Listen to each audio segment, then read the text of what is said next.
Excellent début de semaine. Bonjour à tous et bienvenue dans cette nouvelle émission, dans ce nouveau format qui est le Weekly Market Technical Analysis. Ici François Ablé donc pour présenter cette émission. Content de vous retrouver, vraiment très content parce que j'ai vu donc à travers les commentaires beaucoup de gens n'étaient pas étaient de plus ou moins tristes donc que j'ai pas assuré cette émission. Malheureusement j'étais dans l'impossibilité parce que suite à plusieurs restructurations, également aussi des événements majeurs imprévus, j'ai pas été en mesure de pouvoir assurer le service hebdomadaire que je donnais à travers ces émissions. Donc, la semaine passée, il y a eu une petite trêve. On a profité également aussi pour se reposer. Là, je suis de retour et puis beaucoup de choses ont changé au niveau du GSTA. Donc, un petit mot rapidement là-dessus, c'est que vous aurez maintenant plusieurs rubriques qui vous seront présentées, donc de nouveaux contenus, mais qui seront, en fait, il y aura au total 9 rubriques. Vous aurez 4 rubriques qui seront plus ou moins publiques, donc qui seront donc disponibles sur la page Facebook et sur la chaîne YouTube également. Mais les 5 nouvelles rubriques seront disponibles uniquement sur le site officiel de l'école, de l'académie, qui est le www.gstacademy.com, d'accord? Donc Global Structured Academy.com, donc en un mot, GST Academy. Vous aurez les 5 nouvelles rubriques qui seront uniquement réservées pour les membres, donc c'est-à-dire ceux qui vont aller consulter ce site-là auront accès à ces nouvelles rubriques. Ça ne sera pas public, les nouvelles émissions, les nouveaux contenus que je vais mettre à votre disposition. Voilà. Donc ça, c'est ce qu'il y a pour le changement. Deuxième chose, c'est que les émissions maintenant que vous allez suivre seront plus ou moins courtes. Avant, je faisais une émission longue de 1 heure. Donc là, maintenant, je l'ai scindé en deux. Il y aura donc le point de marché technique de la semaine que je vous présente maintenant à l'instant aujourd'hui. Donc le Weekly Market Technical Analysis. Et puis demain, vous aurez également les différentes informations fondamentales qui vous seront proposées, qui vont aller de façon corroborée avec les détails techniques que vous allez voir aujourd'hui avec moi. Donc, il y aura 4 marchés quatre actifs majeurs qui seront, bien sûr, qui vont être passés en revue. Donc, ce sont les actifs que moi, je surveille personnellement et je donnerai donc, du coup, des informations fondamentales qui les concernent demain, d'accord, dans la deuxième émission du même type que vous allez voir aujourd'hui. Voilà. Voilà un peu comment ce que je organiser donc les nouveaux programmes que vous allez suivre maintenant et que vous appréciez. Je vous en remercie d'ailleurs pour le gestia. Alors, pour tous ceux qui viennent de me découvrir, mon nom est François Ablé. Je suis donc trader actif, trader particulier, et je suis responsable de la structure éducative et informative qui est le GSTA, donc le Global Structured Academy, qui est donc une académie en ligne pour apprendre à travers les marchés financiers éducatifs. Et je vous invite cordialement à tous ceux qui souhaitent bien sûr se former sur les marchés financiers de prendre contact avec moi. Je vais bien sûr m'atteler à vous encadrer et à vous suivre sur les marchés financiers pour vous donner en fait, pour vous montrer comment est-ce que les marchés financiers fonctionnent et pourquoi pas pour que vous deveniez des traders rentables. Voilà. Alors, l'avertissement lié au risque devant vous. Donc, comme vous le savez, le trading est une activité euh, responsable. Il faut avoir bien sûr un certain niveau de connaissance sur les marchés financiers, l'utilisation des produits dérivés tels que les CFD, les ETF, les options, d'accord, dont on fait recours, sont très dangereux. Il faudrait donc savoir les manipuler parce qu'ils peuvent être utilisés à bon escient et cela va découper vos capitaux, mais aussi vous pouvez connaître aussi la ruine, brûler votre compte parce que beaucoup de gens assimilent le trading au gambling, au casino, et ce qui est dommage. Ça n'a rien à voir, c'est une activité complètement différente. Donc, il faut être commerçant. Donc, c'est le commerce des produits dérivés, le commerce des, des produits, des actifs des marchés financiers que nous faisons. Donc, il faudrait donc avoir cette logique-là avant de pouvoir travailler sur les marchés financiers. Voilà. Alors, donc, Weekly Market Technical Analysis 14. Donc, vous voyez que on a changé le format de l'émission. Avant, c'était Weekly Market Analysis. Donc, maintenant, c'est Weekly Market Technical Analysis. Donc, c'est pour donner justement uniquement le point de vue des fondamentaux sur les marchés financiers. Demain, donc, technique, pardon, aujourd'hui. Et demain, vous aurez les fondamentaux. Voilà.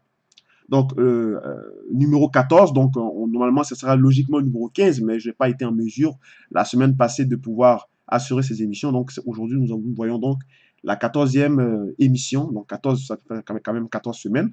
c'est assez intéressant. Voilà.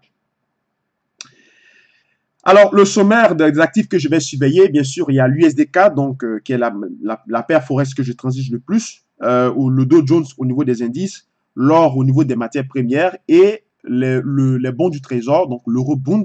Donc l'Eurobond qui est un panier, un panier quantitatif de la dette européenne, un panier quantitatif pondéré de la dette européenne, dont l'Allemagne et la France sont les deux grands pays qui sont les plus représentés dans cet actif-là. L'Allemagne a lui seul à peu près pondéré à 35 à 40%, si je me souviens bien, dans l'eurobond. Donc, ça veut dire que c'est l'Allemagne, en fait, qui supporte le poids de la dette en Europe. Donc, voilà pourquoi. C'est un marché qui est très. C'est un marché majeur.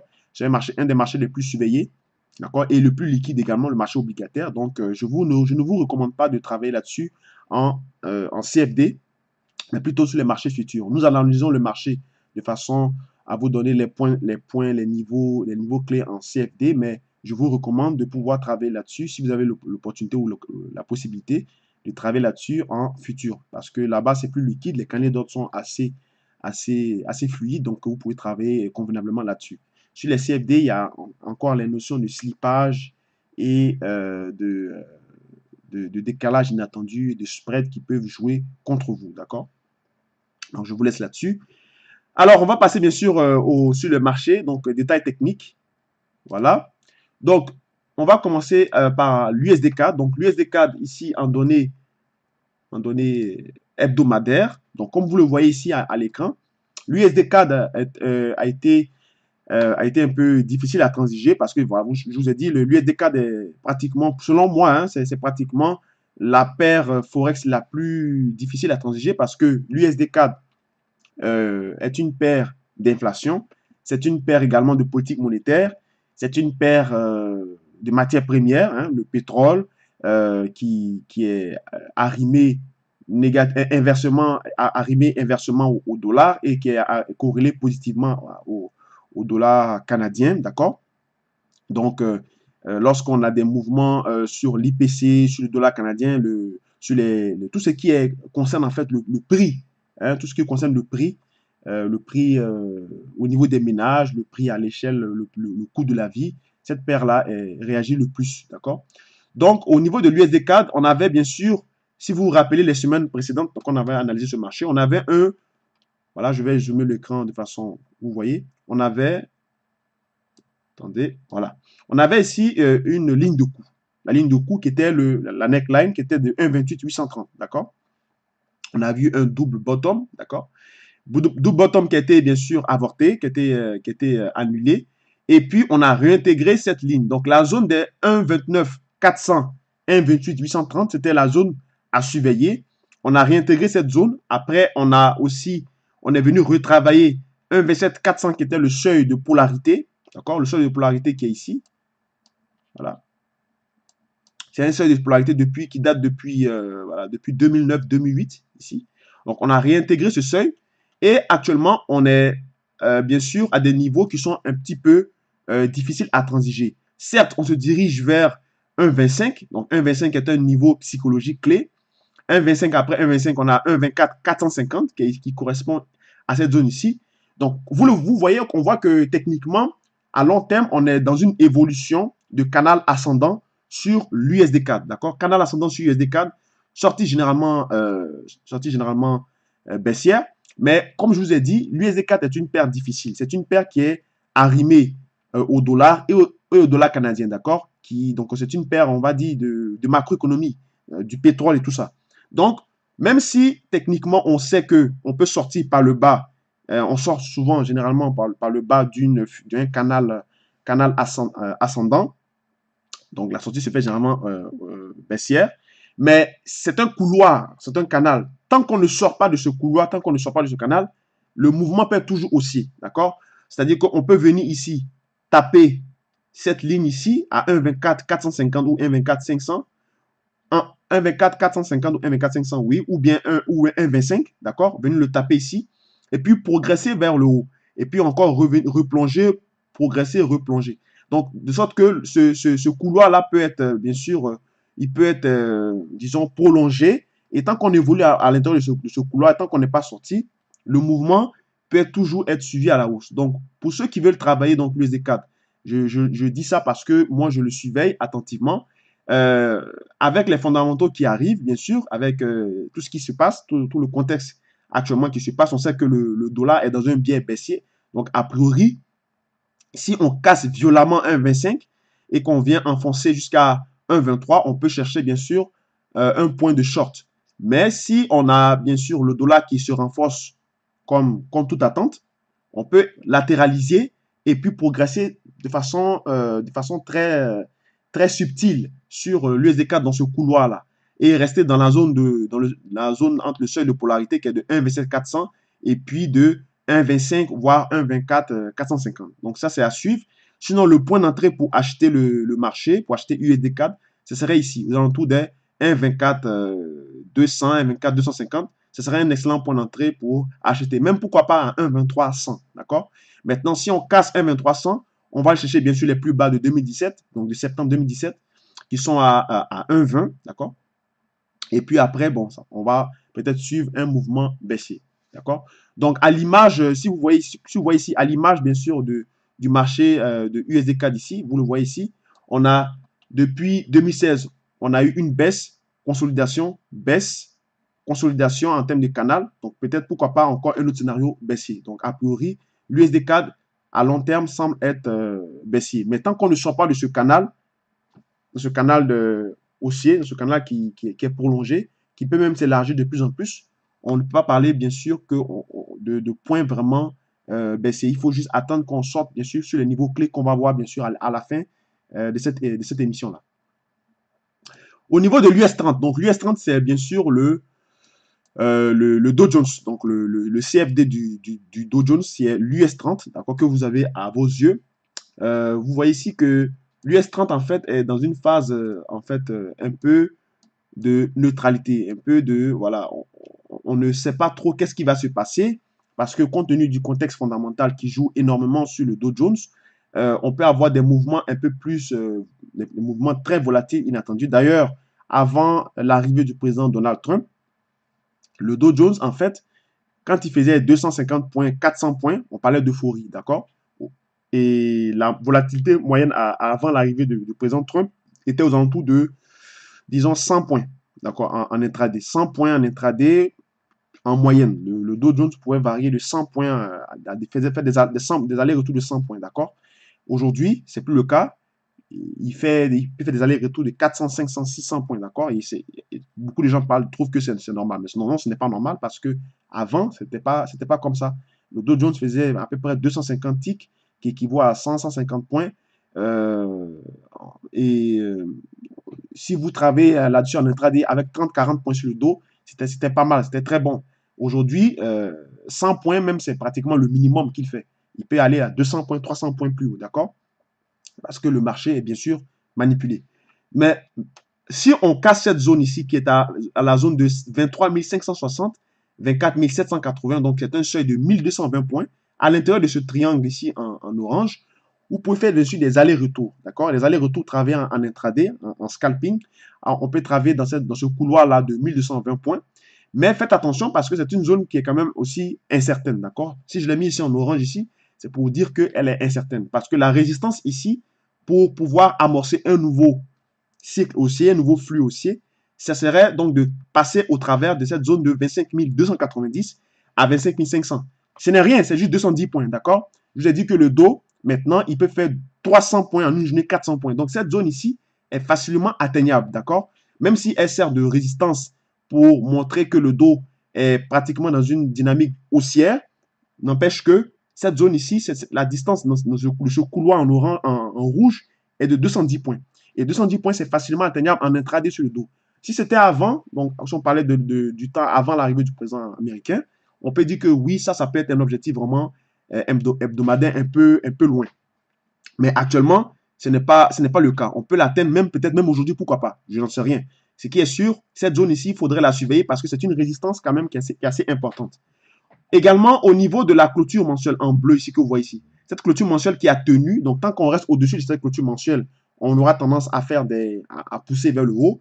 Mais si on va en daily, d'accord? Si vous regardez en daily, vous allez voir, généralement, de façon générale, le Dow Jones, outre cette ligne ici en vert, qui est le seuil décisif sur le dos, puisque après ça, si on casse cette ligne en vert, il n'y a pas de point technique, de repère technique pour soutenir cette baisse probable qui va arriver. Et on peut venir s'effondrer jusqu'à 21 000, d'accord? Et 21 000, ça sera une perte environ de 15 à 20%, voire plus. On peut même aller chercher les 18 000, ce que tout le monde attend, en fait. Donc, généralement, quand on regarde le Dow Jones, ce qu'il faut regarder ici, à long terme, on voit qu'on est dans une structure baissière, dans une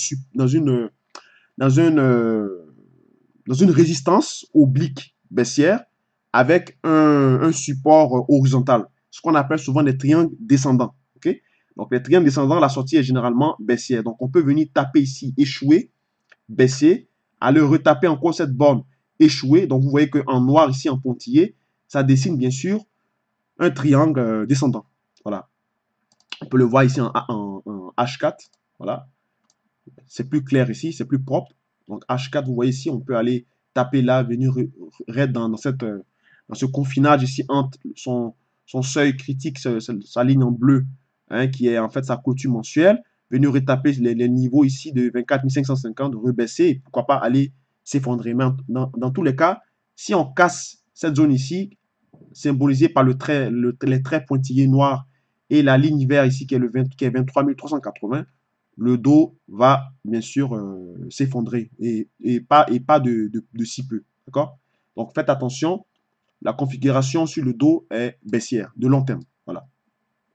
Au niveau de l'or, sur le point technique, on a vu que depuis 2016, l'or est en fait, a fait en fait le contraire du Dow Jones. D'accord? Donc le Dow Jones a matérialisé un triangle descendant et l'or en fait un triangle ascendant. Donc, triangle ascendant, c'est support oblique haussier, ligne de résistance horizontale. D'accord? Donc, on le voit ici. Et la ligne de horizontale historique de l'or est de 1400. D'accord? Le 1400, ce sera vraiment le véritable test de cette résistance-là. Si on casse 1400, on va accélérer jusqu'à 1600, jusqu'à au moins à 1600.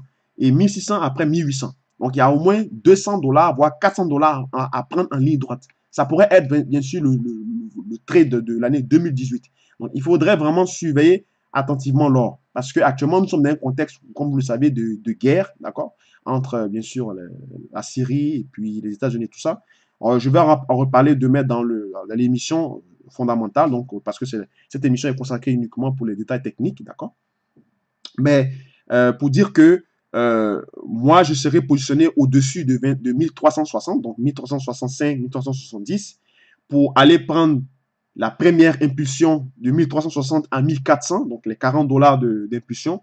Et puis, si on échoue sur le 1400, on va bien sûr consolider parce qu'on est dans un triangle. Donc, vous voyez, on peut avoir un confinage donc, de manière latérale, d'accord, ici, parce que c'est un triangle, voilà. On peut confiner jusqu'à ici pour sortir par le haut ou peut-être pour, si on s'est assez essoufflé, on va peut-être replonger.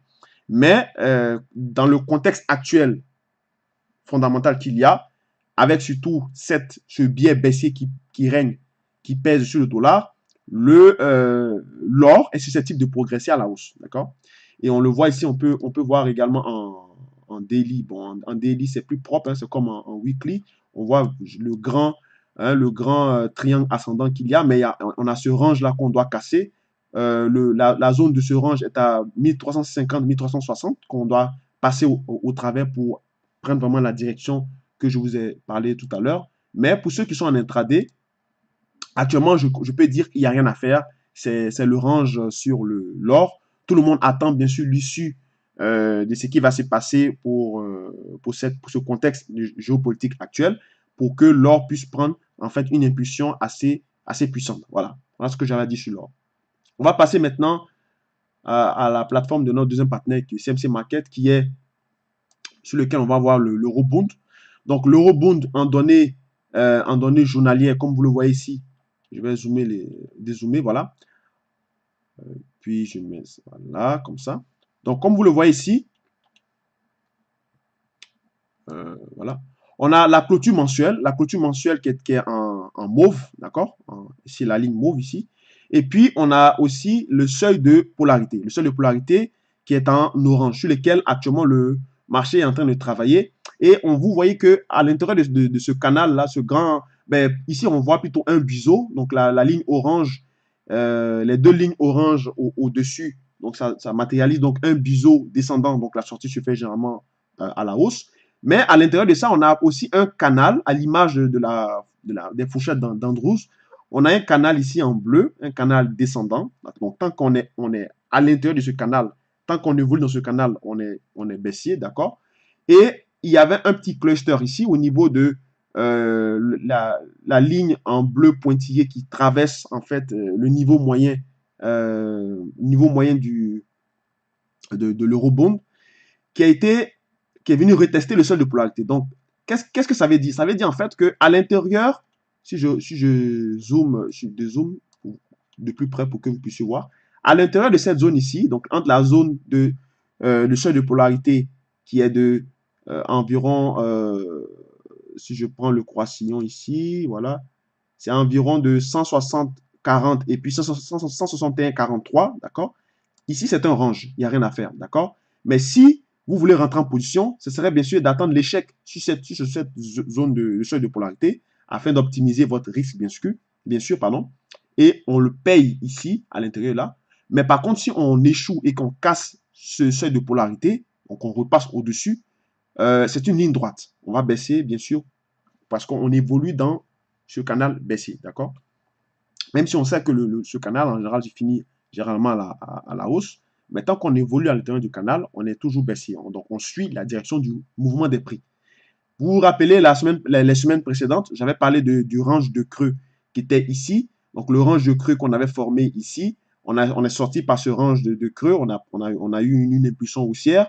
Ce niveau ici, qui est le seuil, en fait, le seuil de la clôture mensuelle qui est 161,43, c'était en fait la moyenne mobile des 365 périodes que j'avais mis en noir, si je vous rappelez, parce que j'ai retravaillé mon graphique, parce qu'il y a eu d'autres informations qui sont rentrées en ligne de compte. Donc, tant qu'on reste à l'intérieur de cette zone, je peux dire qu'on est neutre, mais si on repasse au-dessus de la clôture mensuelle, on peut payer donc le rebond pour aller chercher les plus hauts, voir la ligne en bleu ici, techniquement qui est à 162,50, voire 162,75. Et si on passe au-dessus, on peut aller chercher les 163,75, d'accord? Mais si on repasse au-dessous, pardon, de 160,40, on peut avoir une accélération baissière qui va pour aller chercher les plus bas au niveau de 157,75 ou 157,25, d'accord? Parce que ça, c'est l'ancien range de creux que l'on avait fait, voilà. Donc, ainsi s'achève donc cette émission. Donc, on va faire donc le récapitulatif très rapidement. Donc, vous voyez donc, voici donc le récapitulatif de la semaine des différents actifs qu'on vient de voir. Donc, USDK techniquement neutre, voire baissier, d'accord, on a bien pu le voir. Ensuite, techniquement à long terme, on voit que on peut être haussier, d'accord, si on vient se reposer sur la ligne, le niveau de 1,2450 avec les fondamentaux, on peut payer les niveaux et puis continuer à progresser dans le canal, hein, dans le canal de long terme, d'accord? Comme je dis, tant que le canal est haussier, tant qu'on ne sort pas du canal, on est haussier. Mais à court terme, on peut avoir, bien sûr, à cause du dollar qui s'affaiblit de plus en plus et le dollar canadien qui se renforce, à très court terme, vu la neutralité là-dessus, la latéralisation, on peut avoir, bien sûr, des soubresauts baissiers. Donc, voilà pourquoi, à court terme et à moyen terme, on peut chercher à travailler à la baisse sur l'USD CAD, mais tant qu'on ne sort pas de ce canal ascendant, on est à long terme haussier. Le Dow Jones, pareil, même constat. Techniquement, à court terme, on est neutre, puisqu'on est entre la zone en blanc et la zone en orange. D'accord? Il faut attendre, bien sûr, une impulsion pour pouvoir, bien sûr, prendre une position certaine. Au niveau de l'or, on est statu quo. On attend, bien sûr, l'évolution de ce qui va se passer. Donc, techniquement, court terme neutre, long terme neutre, voire haussier. L'eurobond, c'est pareil, même constat. On est bien sûr actuellement neutre, mais on sait que le canal descendant, la sortie se fait généralement haussière. Donc, sur le long terme, pour ceux qui veulent faire du trade à long terme, compte tenu également des fondamentaux qui entourent la dette européenne, notamment la politique de Mario Draghi, que on va passer en revue demain dans le point du marché fondamental, on voit que l'eurobond est dans une dynamique haussière, d'accord?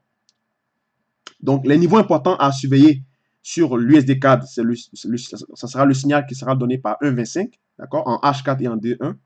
Le Dow Jones également on va suivre 24 080 qui est en fait sa clôture mensuelle, d'accord, son seuil mensuel en hebdomadaire et en D1.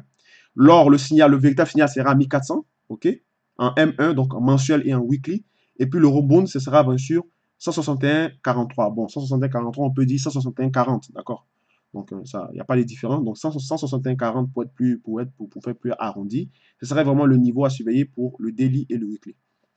Alors, merci encore d'avoir suivi cette émission. Donc, c'est dans ce genre de format que je vais présenter maintenant ces émissions. Si vous avez bien sûr aimé et apprécié cette émission, likez-la, partagez-la, faites diffuser pour augmenter, pour booster les audiences. Et puis, ben, je vous dis donc à demain pour l'autre format de ce type d'émission pour les détails sur l'analyse fondamentale. Donc, c'était François Ablé, Gestia Canada, Ontario, 8h45. Merci, au revoir.